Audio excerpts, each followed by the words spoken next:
రోడ్లపై రైమంటూ దూసుకుపోతూ దర్జా వలకపోస్తున్న private sleeper బస్సులు రద్దు కాబోతున్నాయా? ఆ దిశగా ఏపీ ప్రభుత్వం స్ట్రాంగ్ రూల్ పాస్ చేయబోతుందా అంటే అవునని అంటున్నారు రవాణా శాఖ మంత్రి రాంప్రసాద్ రెడ్డి. స్లీపర్ బస్సులను పేష్ అవుట్ చేయాల్సిన పరిస్థితులు దగ్గరలోనే ఉన్నాయని అంటున్నారు.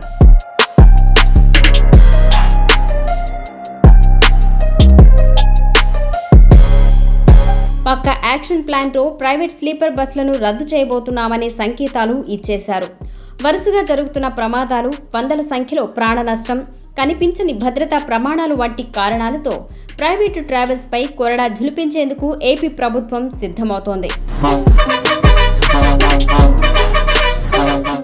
ప్రైవేటు ట్రావెల్స్ నడిపే కంపెనీలన్నీ ఇటీవల స్లీపర్ బస్సులను చకచక అందుబాటులోకి తీసుకువచ్చాయి. సౌకర్యవంతంగా ప్రయాణం సాగించే ఈ సర్వీసులు ప్రయాణికుల ప్రాణాలను మంటల్లో కలిపేస్తున్నాయి. నెలల గ్యాప్లో వందల మంది ప్రయాణికుల ప్రాణాలను ఈ బస్సులు గాలిలో కలిపేశాయి. రాను రాను స్లీపర్ బస్సులు అత్యంత ప్రమాదకరంగా తయారవుతున్నాయి. ప్యాసింజర్ బస్సులకు సంబంధించి ఇంటర్నేషనల్ స్టాండర్డ్స్ ఉంటాయి.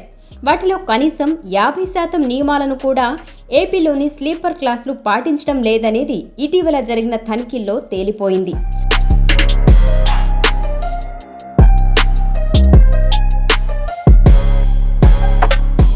పేరుకేమో స్లీపర్ క్లాస్, కానీ బెర్తుల మధ్య తగినంత స్పేస్ లేక ప్రయాణికుల ఆరోగ్యాలను తినేస్తున్నాయి.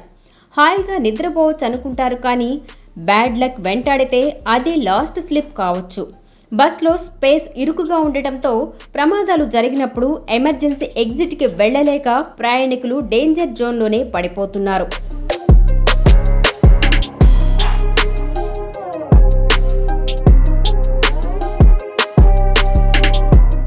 ఇటీవల వెలుగు చూసిన ప్రమాదాలు ప్రైవేట్ బస్సుల్లో ఎంత మేరకు వస్తులున్నాయో కళ్లకు కడుతున్నాయి. అందుకే అన్ని వర్గాల నుంచి స్లీపర్ బస్సులపై చర్యలు తీసుకోవాలనే డిమాండ్ బలంగా వినిపిస్తుంది. దీంతో ఏపీ ప్రభుత్వం ఓ అడుగు ముందుకేసింది. స్లీపర్ బస్సులను రద్దు చేయబోతున్నామని మంత్రి రాంప్రసాద్ రెడ్డి తేల్చేశారు. అంతేకాదు, ప్రభుత్వం సూచించే నూతన నియమాలను ట్రావెల్స్ కంపెనీలు పాటించాల్సిందేనని ఆర్డర్ పాస్ చేశారు.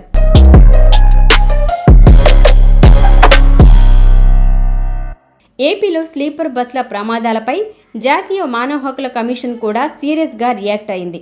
స్లీపర్ బస్సుల ప్రమాదాలకు కళ్ళెం వేయాలని కేంద్ర రాష్ట్ర ప్రభుత్వాలకు ఇప్పటికే నోటీసులు ఇచ్చింది. దీంతో ఏపీ ప్రభుత్వం ఇమిడియట్ యాక్షన్ ప్లాన్ అమలు చేసేందుకు సిద్ధమైంది. అటు కేంద్ర ప్రభుత్వంతో కూడా సంప్రదింపులు మొదలుపెట్టింది. కేంద్రం కూడా స్పందించి రంగంలోకి దిగితే స్లీపర్ క్లాసుల కథ క్లైమాక్స్కి వచ్చేసినట్లే.